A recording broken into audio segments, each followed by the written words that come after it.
welcome back everybody to the Warlord of SBAS plays Torment, Times of Numenera, episode 8, I believe. Oh boy.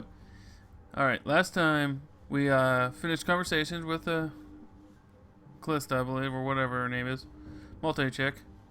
And then we talked to some random people, really, found out we owe somebody a book. Then we walked over here and talked to the genocide, which is just a fun name. So let's continue talking with him.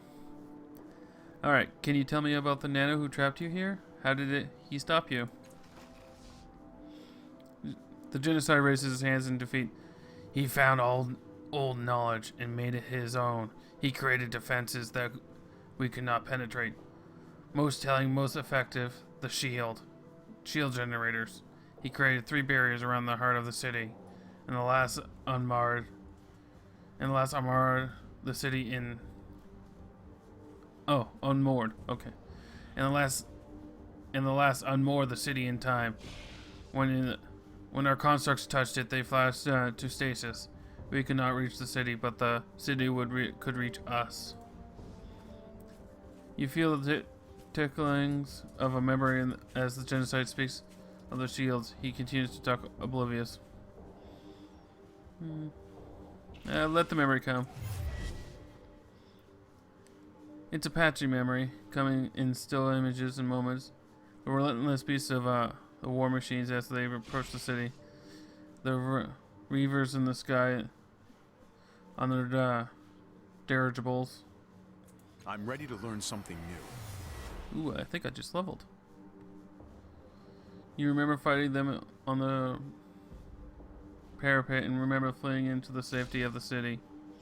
You recall making your way to the shield generators, cutting off the Tabet supply lines, and then the merry phase, the genocide washes you silently. You seem very calm for someone who has been in prison for centuries. I have been defeated. I have nothing to fight for. My captors castrated me with a tool that made to dampen my natural urges. I can't remember the actions. I can recall the glory, but I feel shame, regret. I am weakened, but not by my volition. The genocide squeezes his fist. What does it matter? Those who stood against me are all dead. I am victorious. I no longer fight with a blade. My weapon is time. He leans in closer. I do not die. I cannot be wounded. I am held like a beetle in sap. Why would I not be serene? Silsbeck, the underspine spoke of my destiny. I was to wage war until the edge of the onto the edge of the universe. But the universe keeps going, and so it seems must I. Someday I will be free. Someday, until then, I am incorruptible.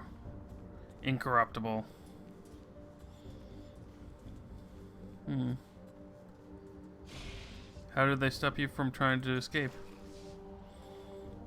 The nano who raised the city shields created a device. He called it the Mind Seer. With it, he violated my mind, my memories, and everything that was at the core of my being.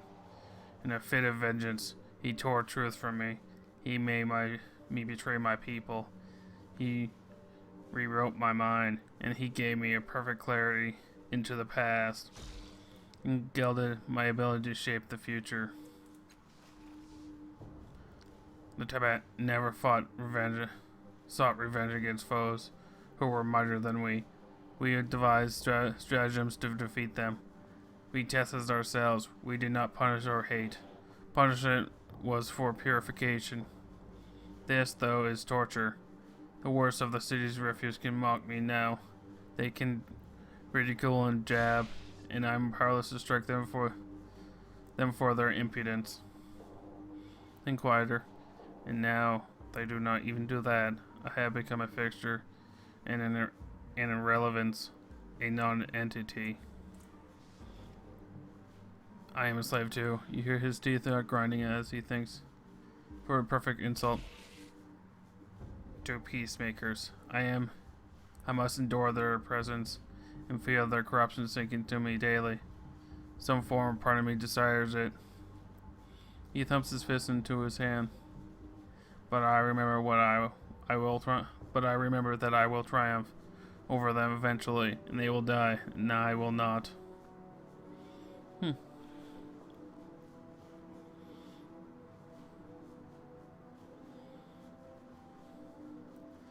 Yeah, let's tell him that his foe is still alive. The Nano who defeated you was the changing god. He and his children are still alive.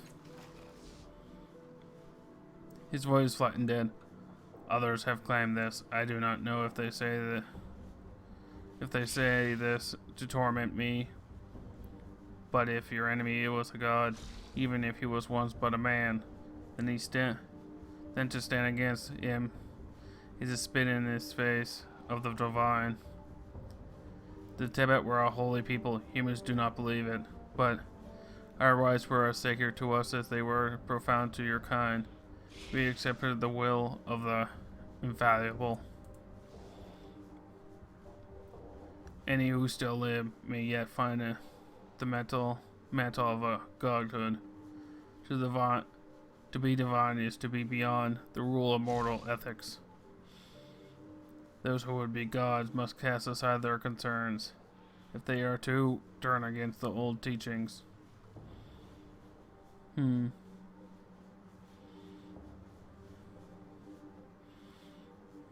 Yeah. Excuse me.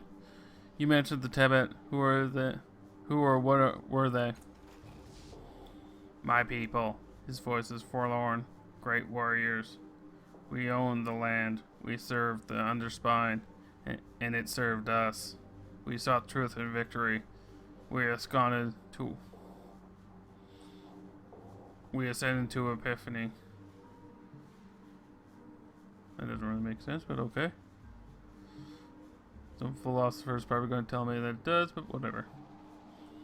We were pure, incorruptible, indivisible, even in disunity. We found strength in one another and proved it with bloody blades. But we fell, and the underspine fell, and so too late, we learned a new truth. But I carry the old ways as a seed within my heart.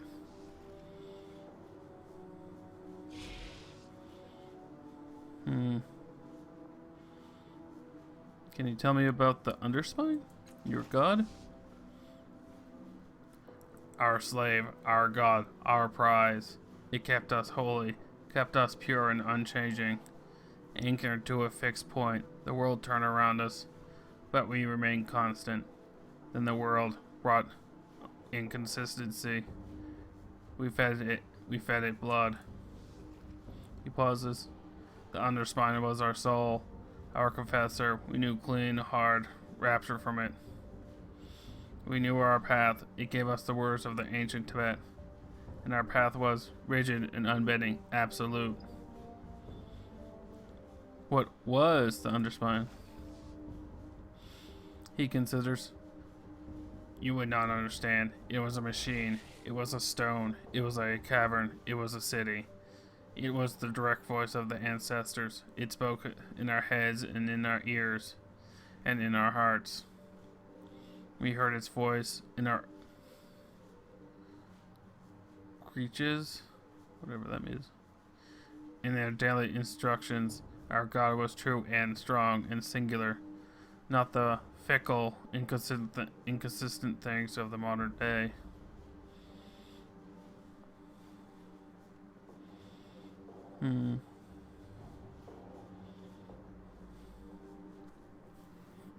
What happened to the underspine?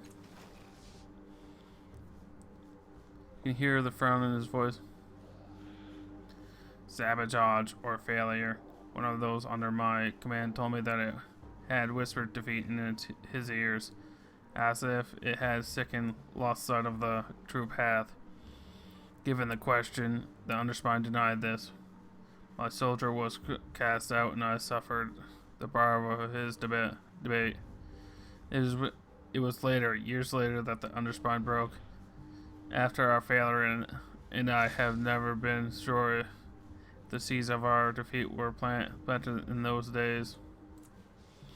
He shuffles his feet. That Nano who captured me, who nailed me to time, he used the monastery to ferret out the underspine location. I do not know if he ever found it in the world. He raped a genocide from. He raped a genocide from me and mocked me with this. I don't know what that word is either. A lot of big words I don't know. And I have a college level reading. I be on college level reading. If that says anything. Sorberet. Whatever that word is. Oh, it's not to blame. I will stand before the underspine and swear my innocence. If your path was... Do I want to question it? Make him question his own religion?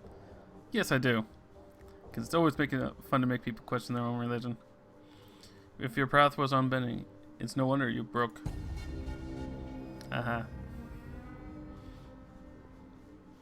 I do not bend now. I have been driven down, but I do not bend. I live, and those stood against me are dead. He turns away from you slightly. Do you have more questions, or do you release me?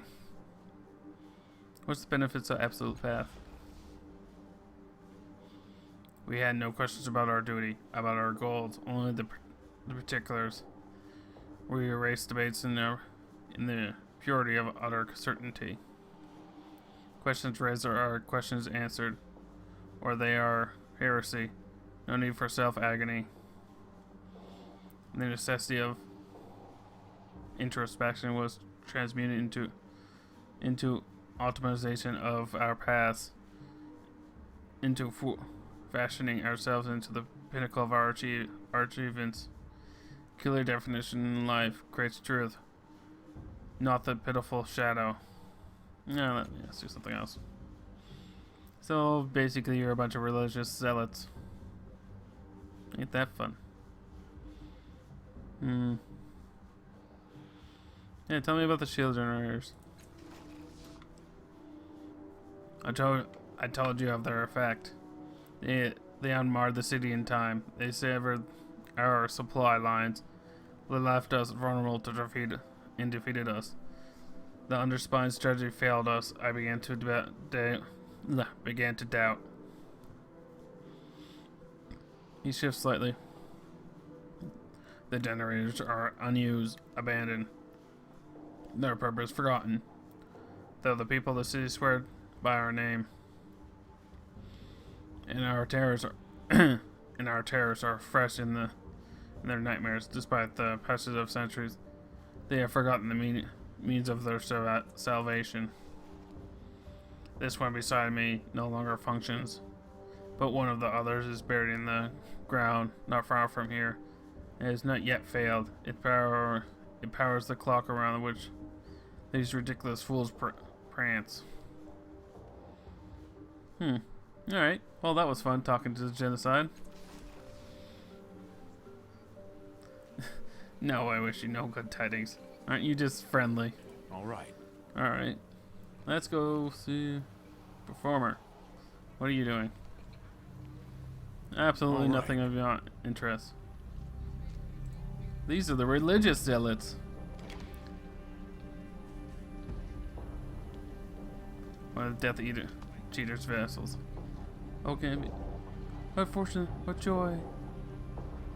Blah blah blah blah. Yes, you're so happy to see me. Praise me, I'm wonderful.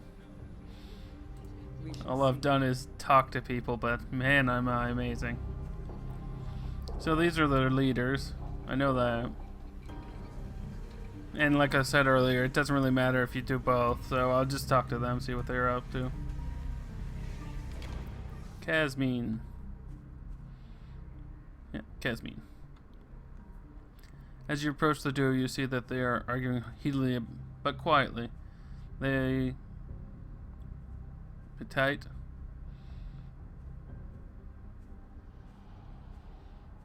I have no idea.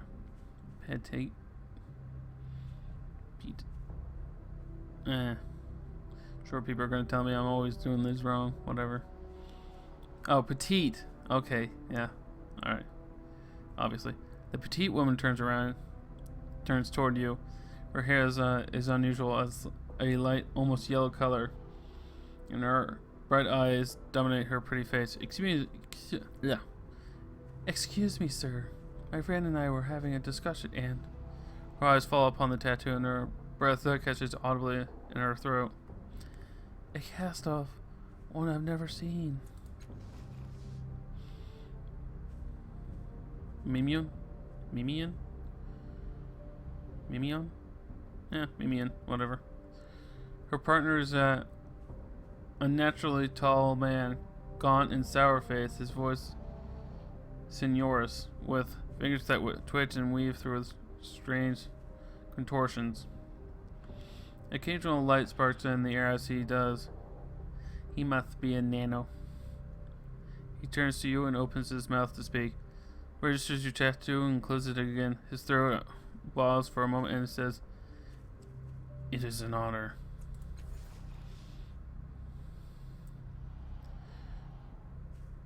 Callista. She says, "Must we indulge in the religious? Must we indulge in this religious nonsense?" Yes, because sleeping here is cheaper than sleeping in the hotel. So, meh. That's the only reason why I'm really talking to these people. Other than that one mission they give you, that I know so far. Your opinion of our beliefs is noted. We have discussed our differences with you, and you made your position quite clear. Thank you. Oh, whoops. This is the guy, actually. So, all that but in a male voice. He turns you back to you, anger etched in his face. He collects himself. If I might impose on your time for a moment, will you tell me about your tattoo? How did you shape it? Do you know why it differs from the others? Oh, mine differs from the others? Oh, that's nice to know. I'm having trouble placing him. Could it be? I need more time to question him.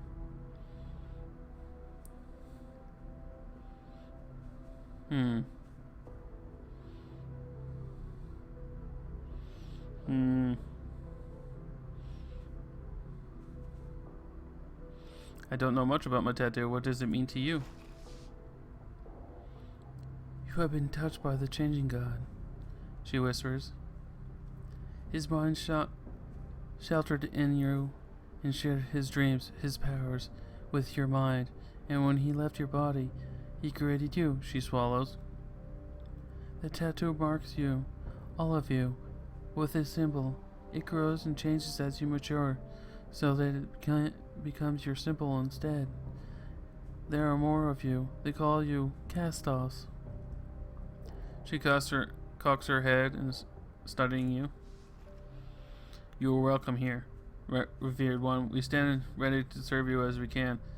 Have you any questions for us?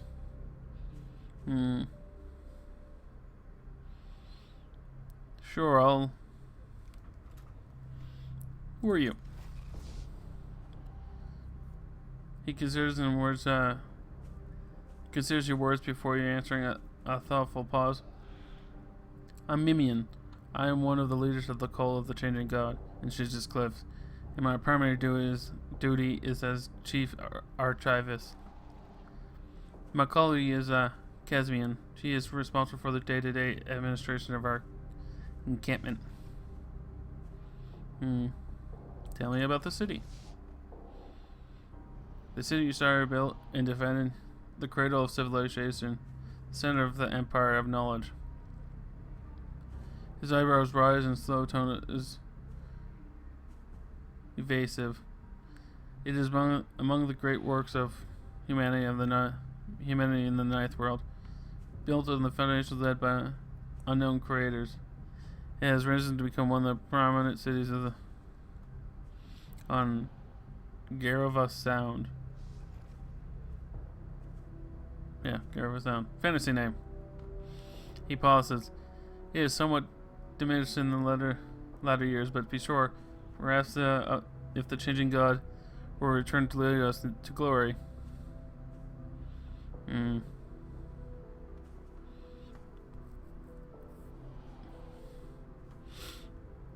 Yeah, do you know anything about the sorrow? The thing that's hunting me? She shudders and touches herself ritualistically on the forehead and on her lips. A monster of the deepest nightmare. I have heard that it wants you dead. Every one of your holy ones' creations all dead. I don't know why, but it hates you.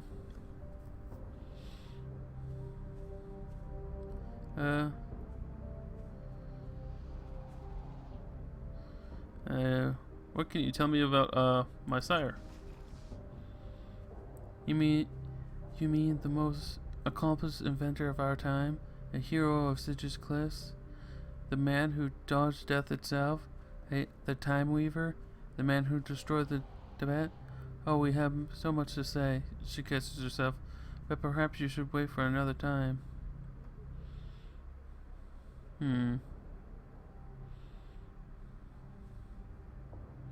Alright, so do you know how to fix the resonance chamber?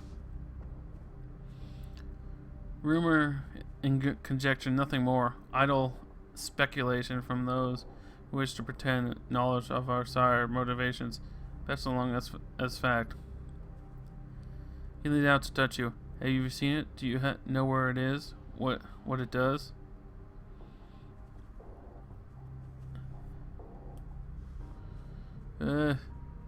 Let's not tell everyone where it is.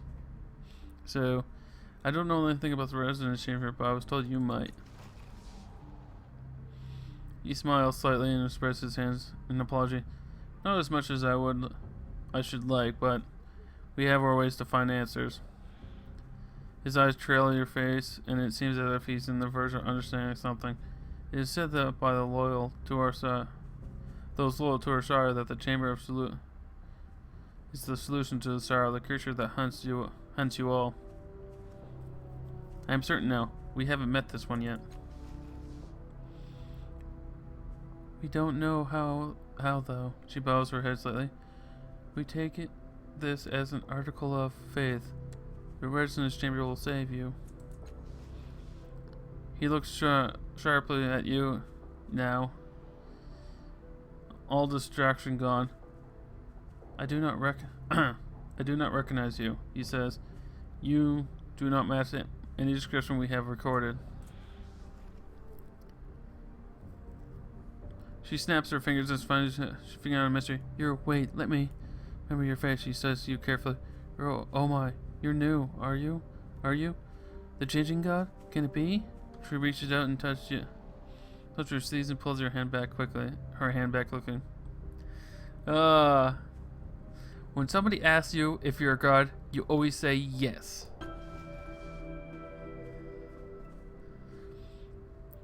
You give a short, curt nod, then he studies you carefully.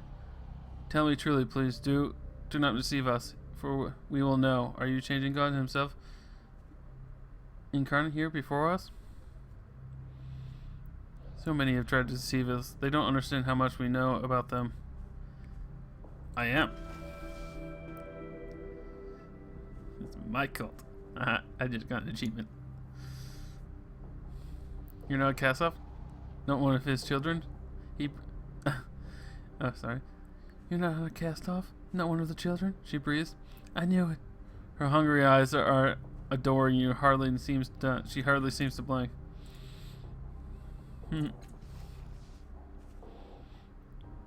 Cass, I would welcome the opportunity to question your inspiration directly, but kindly remember that we have been deceived before. He turns to address you. If you truly are he, perhaps you can settle this question for us. He gestures towards the clock behind him. Dark fears circumambulate these clock faces. I theorize that your creation of time shields that protected the city established a connection with your future selves. Perhaps your wisdom brought them here. Whatever the truth, we believe that those figures are maybe cast-off or ghosts or of cast-offs perhaps. The living shells of your bodies that have worn I'll previously. remember that. His fingers shrug eloquently for him. But the clock is marred in time, you see. Unmoored in time, you see. We do not have the knowledge sufficient to investigate, but you might. You created the clock. If you are who you claim, you should be able to align it with the present time, and then cover who those figures are. Yeah, sure. I'll fix the clock. We have tried ourselves. I have appealed to the order of truth. I have spoken with eminent seekers of knowledge. We have sent for wisdom from as far as the steadfast, a great achievement, we must agree. None have given us any answers. Perhaps this made glances across his fingers. Perhaps memory of your creation will come to you. Her hungry eyes. Compatriot steps in. His hungry-eyed compatriot steps in. Sorry. Perhaps you can find an answer where others have failed. She turns away. You will have your boundless gratitude, revered one. You had questions about the reverence chamber. You said we can help you, but first you must investigate the clock and the figures inside it, or else. She trails off. Or else we must turn from your words. Alright, so fix clock. Alright, we're gonna leave that until next episode. So until next time, remember to embrace the chaos or you'll go mad. Bye.